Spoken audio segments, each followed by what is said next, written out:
Glycolysis एक pathway है जो एनारोबिक और एरोबिक दोनों तरह के रेस्पिरेशन में होता है, और ये सेल के साइटोप्लाज्म में होता है। जो भी लिविंग ऑर्गेनिज्म है उसमें ग्लाइकोलिसिस जरूर होगा उसके साइटोप्लाज्म में। जो पूरा प्रोसेस है इस ग्लाइकोलिसिस का, ग्लाइकोज यूज होता है शुगर के लिए और लिसिस मीन्स स्प्लिटिंग। तो यहाँ पर ग्लूकोज मॉलिक्यूल जो है स्प्लिट हो जाता है पायरुविक एसिड में।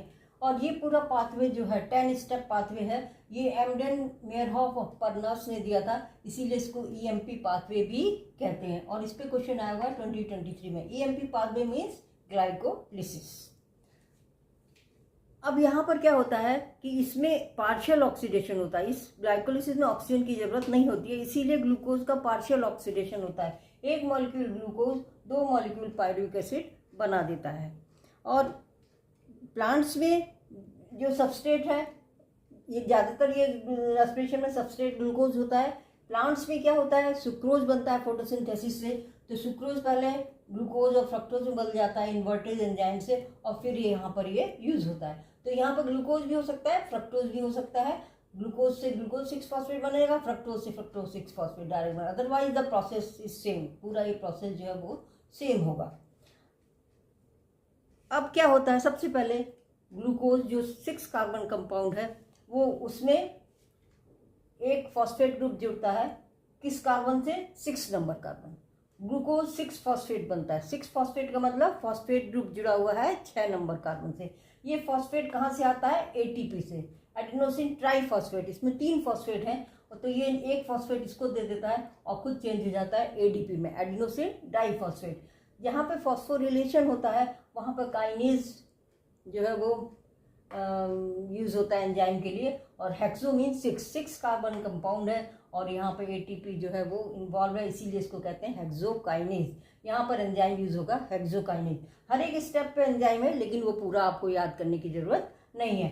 तो पहले स्टेप में ग्लूकोज से बन गया ग्लूकोज 6 फॉस्फेट, मतलब इसके छठे कार्बन पर एक फॉस्फेट आ गया। कहाँ से, एटीपी से। तो एक एटीपी यहाँ पर यूज हो गई।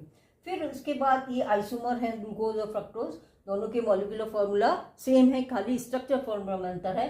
तो ग्लूकोज 6 फॉस्फेट चेंज हो जाता है फ्रक्टोज 6 फॉस्फेट में, ये भी 6 कार्बन कंपाउंड है। और फिर यहाँ पर एक फॉस्फेट ग्रुप ऐड होता है, एटीपी से लेता है ये, और चेंज हो जाता है फ्रक्टोज 1,6 बिस फॉस्फेट में।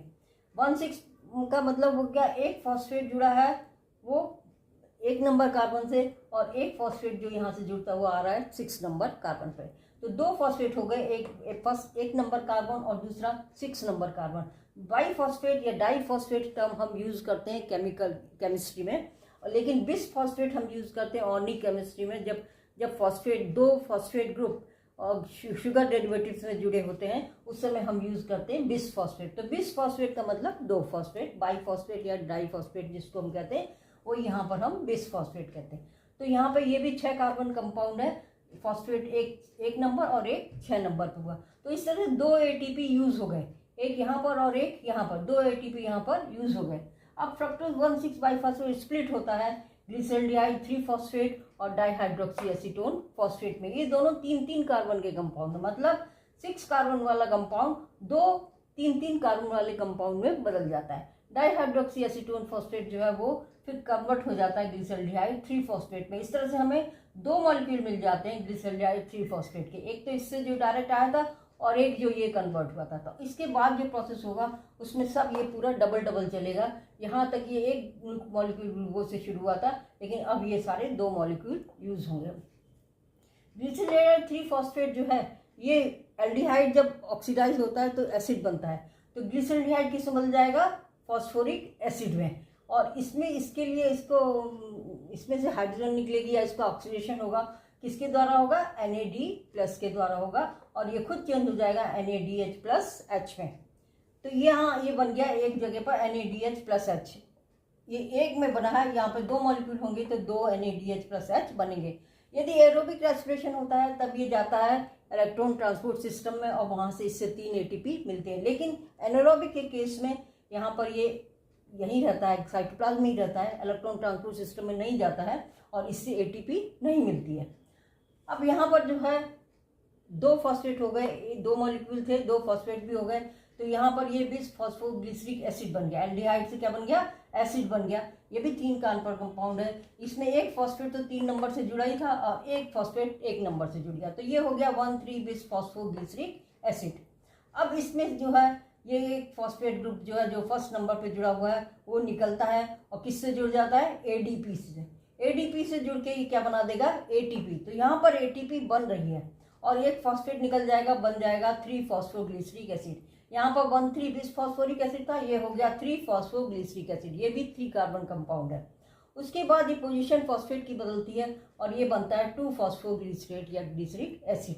तो इस तरह से ये 3 से ये 2 हो जाता है। ये भी 3 कार्बन कंपाउंड है, ये भी 3 कार्बन कंपाउंड है। केवल किसका अंतर हुआ, यहाँ पर फॉस्फेट ग्रुप जो अटैच है वो 3 नंबर से अटैच है, यहाँ पर ये 2 नंबर से अटैच है। इसमें एक मॉलिक्यूल पानी निकल के ये बन जाता है फॉस्फोइनोल पायरुवेट या पायरुविक एसिड। ये भी 3 कार्बन कंपाउंड है। और इसके बाद फिर ये जो है एक फॉस्फो जो इसमें फॉस्फेट ग्रुप है वो निकलता है, एडीपी से जुड़ता है और ये एटीपी बना देता है। इस तरह से ये बस बन जाता है पायरुविक एसिड। तो यहाँ से ये सब 3 कार्बन कंपाउंड चलेंगे। 2 जगह पे एटीपी फॉर्म हो रही है, मतलब ये कुल 4 एटीपी इसमें बन रही हैं और यहाँ पर 2 एटीपी यूज हो रही थी। तो यहाँ 2 एटीपी यूज हुई और यहाँ 4 एटीपी बनी। इसका मतलब नेट गेन क्या हो गया, 2 एटीपी का।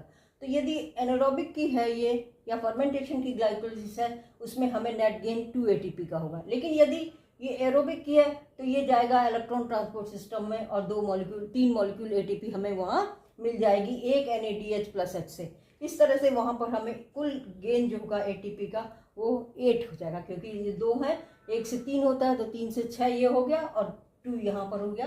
तो इस तरह से 8 मॉलिक्यूल एटीपी इसमें बन जाएंगे यदि एरोबिक होगा तो। अब हम देख सकते हैं ये एटीपी जो है यहाँ पर यूज हुई है, एक यहाँ यूज हुई है, एक यहाँ यूज हुई है। तो ये क्वेश्चन आया हुआ है 2023 में, एटीपी कहाँ कहाँ यूज होती है, 2 जगह यूज होती है।